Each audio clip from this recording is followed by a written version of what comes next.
অভ্যুত্থানে শেখ হাসিনার পতনের শেষ দিনগুলোতে আওয়ামী লীগ সরকারের ভেতরের পরিস্থিতি নিয়ে নতুন এক দৃশ্যকল্প সামনে এনেছে ভারতীয় সংবাদ মাধ্যম নর্থ ইস্ট নিউজ ইন্ডিয়া। 2024 সালের 5 আগস্ট শেখ হাসিনা ক্ষমতা হারানোর কয়েক মাস আগে থেকেই তার সরকারের 3 জন গুরুত্বপূর্ণ ব্যক্তিকে প্রভাবিত করেছিল মার্কিন ডিপ স্টেট। সেই সঙ্গে তাদের এমনভাবে পরিচালিত করছিল যাতে তাদের কর্মকাণ্ড আওয়ামী লীগ সরকারের স্বার্থের বিরুদ্ধে যায়। এমন চাঞ্চল্যকর তথ্য তুলে ধরেছেন ভারতীয় সাংবাদিক চন্দন নন্দী।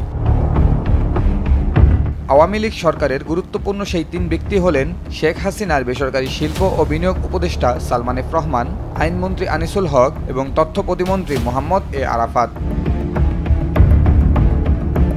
জুলাই আগস্টে শিক্ষার্থীদের আন্দোলন ঠেকাতে শেখ হাসিনার সরকার ও আওয়ামী লীগ কেন ব্যর্থ হয়েছিল তার বিশ্লেষণে বেরিয়ে আসে ওই 3 ব্যক্তির রহস্যজনক ভূমিকার কথা, যা মার্কিন ডিপ স্টেটের লক্ষ্য ও উদ্দেশ্য এগিয়ে নিতে ভূমিকা রাখছিল। প্রতিবেদনে এমনই তথ্য জানিয়েছে নর্থ ইস্ট নিউজ ইন্ডিয়া। 2024 সালের 5 আগস্ট ক্ষমতা ছেড়ে ভারতে পালিয়ে যান শেখ হাসিনা। আর 13 আগস্ট রাতে ঢাকার সদরঘাট এলাকা থেকে আইনশৃঙ্খলা বাহিনীর হাতে গ্রেফতার হন সালমান এফ রহমান ও আনিসুল হক। তবে গুঞ্জন রয়েছে আরাফাত তার পশ্চিমা যোগাযোগ কাজে লাগিয়ে বিদেশে পালিয়ে গেছেন, তবে তার সঠিক অবস্থান সম্পর্কে কোনো তথ্য জানা যায়নি। হাসিনা সরকারের শেষ কয়েক সপ্তাহে সালমান এফ রহমান, আনিসুল হক ও আরাফাত এমন কর্মকাণ্ড করছিলেন যা সামগ্রিকভাবে সরকারের স্বার্থের ক্ষতি করেছে, এমনটি নর্থ ইস্ট নিউজকে জানিয়েছে ভারতে অবস্থানরত আওয়ামী লীগের একাধিক নেতা। দরবেশ নামে পরিচিত সালমান এফ রহমান শেখ হাসিনার কাছ থেকে অন্যান্য নেতাদের দূরে সরিয়ে রেখেছিলেন বলে পত্রিকাটিকে দেয়া সাক্ষাৎকারে জানিয়েছেন শেখ হাসিনার মন্ত্রিসভার এক সদস্য। তিনি আরও অভিযোগ করেন 2023 সাল থেকে বাংলাদেশে ও বিদেশে দায়িত্বরত এবং অবসরপ্রাপ্ত মার্কিন কর্মকর্তাদের সঙ্গে সরাসরি যোগাযোগ রাখছিলেন Salman F Rahman. North east news ইন্ডিয়ার ওই প্রতিবেদনে বলা হয়েছে 2018 সালের নির্বাচনে আওয়ামী লীগ টানা 3য় মেয়াদে ক্ষমতায় বসার পর থেকেই মার্কিন ডিপ স্টেট বাংলাদেশের ক্ষমতার পট পরিবর্তনের পরিকল্পনা নিয়ে মাঠে নামে। অনেকের ধারণা সেই পরিকল্পনা কার্যকর করা শুরু হয়েছিল 2023 সালের এপ্রিল-মে মাসে, যখন যুক্তরাষ্ট্রের পররাষ্ট্র দফতর এবং ঢাকায় তখনকার মার্কিন রাষ্ট্রদূত পিটার ডি হাস সহ দক্ষিণ ও মধ্য এশিয়ার সহকারী পররাষ্ট্রমন্ত্রী ডোনাল্ড লুর অবাধ ও মুক্ত নির্বাচনের ব্যাপারে প্রকাশ্য আলোচনায়। ভারতীয় কেন্দ্রীয় গোয়েন্দা সংস্থার দেয়া প্রতিবেদনের বরাতে নর্থ ইস্ট নিউজ লিখেছে, মার্কিন রাষ্ট্রদূত পিটার হাস বাংলাদেশে বারবার গণতন্ত্র পুনঃপ্রতিষ্ঠার কথা বলে শেখ হাসিনার সরকার উৎখাতের পরিকল্পনার আভাস দেন। 2023 সালের সেপ্টেম্বরে শেখ হাসিনা যখন শেষবার যুক্তরাষ্ট্র সফর করেন তখন তিনি বুঝতে পেরেছিলেন মার্কিন ডিপ স্টেট তাকে ক্ষমতা থেকে উৎখাত করতে চাইছে। ভারতীয় গোয়েন্দা সংস্থার ওই প্রতিবেদনে বলা হয়, সে সময় দলের ঘনিষ্ঠ নেতাদের সঙ্গে এক রুদ্ধদ্বার বৈঠকে শেখ হাসিনা মার্কিন চাপ থেকে উদ্বুদ্ধ তার সরকারের সামনে 6টি জটিল সমস্যার কথা তুলে ধরেন। সেই বৈঠকে শেখ হাসিনাকে বেশ উদ্বিগ্ন মনে হচ্ছিল।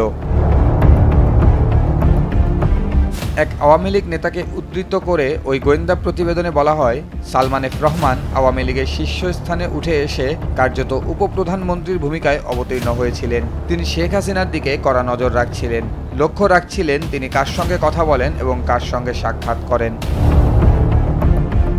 2023 সালের এপ্রিল-মে মাসে যুক্তরাষ্ট্র সফরে শেখ হাসিনা ওয়াশিংটন ডিসির রিটস কার্লটন হোটেলে থাকলেও সেন্ট রেজিস হোটেলে ওঠেন সালমান। সে সময় বাংলাদেশে নিযুক্ত মার্কিন রাষ্ট্রদূত মার্শা বার্নিকাটকে হোটেলে সালমানের সঙ্গে দেখা যায়। বার্নিকাটের সঙ্গে বৈঠকের বিষয়ে প্রশ্ন করলে সালমান এড়িয়ে যান বলে জানান সেই আওয়ামী লীগ নেতা। পত্রিকাটি আরও লিখেছে, সালমান এফ রহমান অন্তত 6 জন মার্কিনীর সঙ্গে নিয়মিত যোগাযোগ ছিল।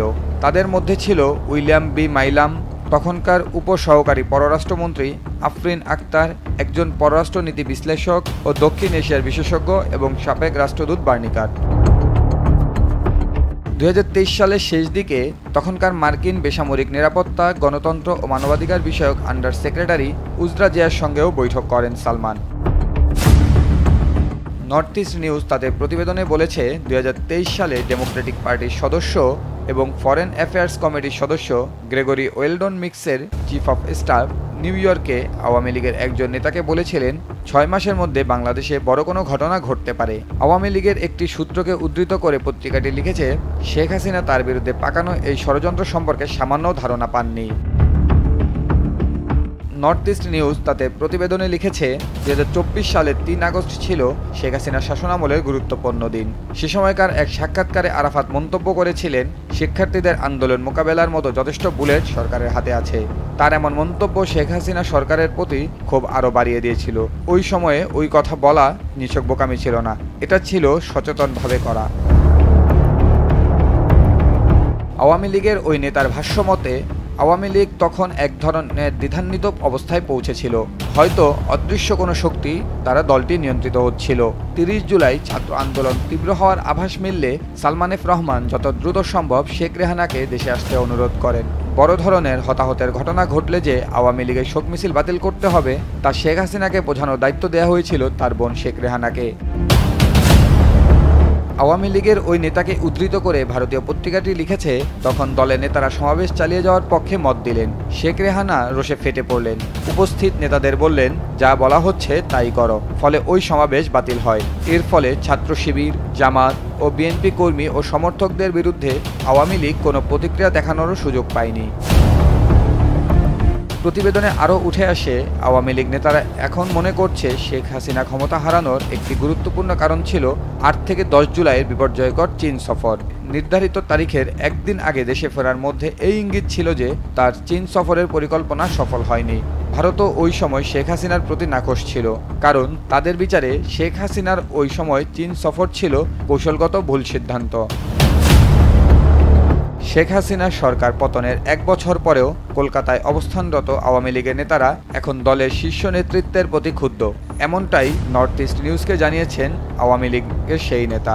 আওয়ামী লীগ নেতাদের অভিযোগ, যখন দল ক্ষমতায় ছিল তখন তারা অচল হয়ে গিয়েছিলেন। দল বা সরকারের কোনো বিষয় নিয়ে তারা খোলাখুলি মত প্রকাশের সুযোগ পাননি। তাই কোনো সত্যিকারের সমালোচনা হয়নি, মূল্যায়নেরও সুযোগ ছিল না। তখন ভয় ছিল কথা বললে হয়তো দলীয় বা সরকারি পদ হারাতে হবে। জুবায়ের আহমদ, দেশ টিভি।